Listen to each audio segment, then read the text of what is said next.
Hello, Chicago, and welcome back to the Able Table, where we are changing the narrative in women leadership.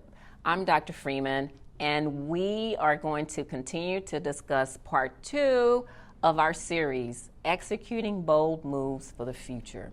So in the first series, we talked about how to activate and act on those moves in a very active way without any intimidation. So today, if you're listening, we are going to discuss how to move to the second step. And there are 6 principles that I would like to share with you today. So if you are ready, if you have your pen and paper or writing, please get ready because this is going to be so good. These principles are going to help you fuel to that next level. All of these are good stuff, okay? So let's get into it. We learned in part 1 that we're going to be good with our business, honest, and that leads to a growth and gain. So in order to get there, what I've learned of these 20 odd years in my multiple businesses is number 1, cut in order to grow. You have to cut in order to grow. What does that mean? That means you have to always look at your budget. Always modify your spending. Do not overspend. Always plan for a rainy day. All of those things that we already know. So make a budget. Even the top 10 Fortune 500 companies, simple but yet profound principles. Cut in order to grow. Number 2, you have to get rid of the status quo. And what does that mean?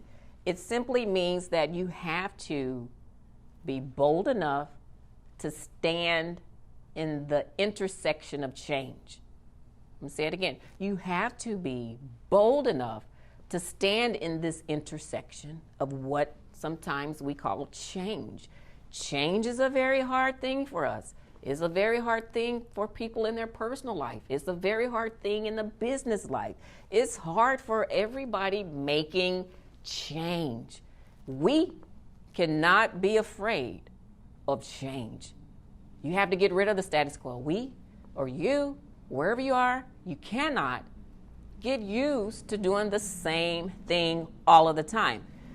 You cannot settle for old ways. You have to welcome and embrace change. And what that means, you have to have an open mind. Your mindset has to bloom like a flower. You have to constantly change. That's so important because you'll get stuck, you'll get left out. Number 3, be your best version of yourself.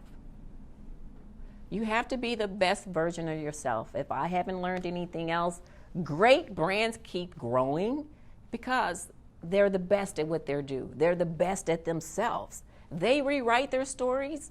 You don't have to just continue to erase it. I'm not saying that.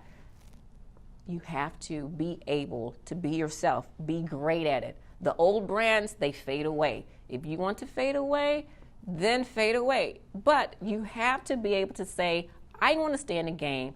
I have to keep growing. I need to execute these bold moves. I'm not going to back away from change. Change can be painful. It can be hard. It can be difficult.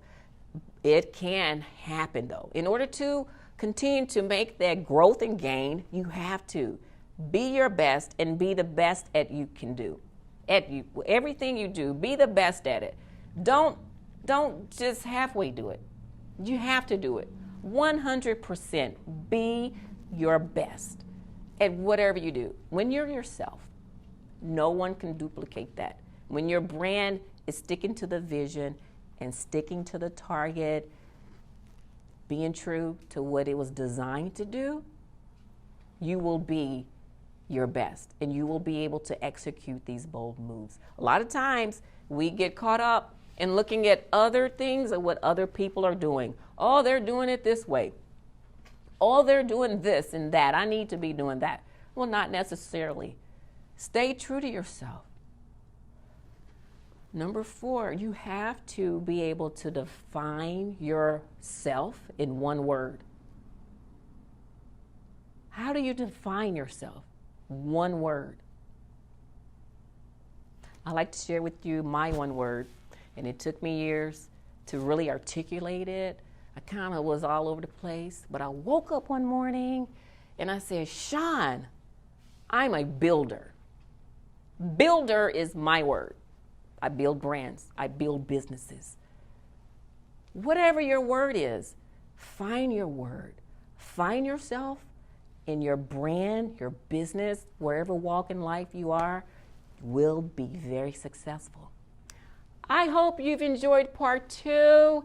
Stay tuned for part 3 because we have so much more as we wrap up this series on how to execute these bold moves. Stay tuned.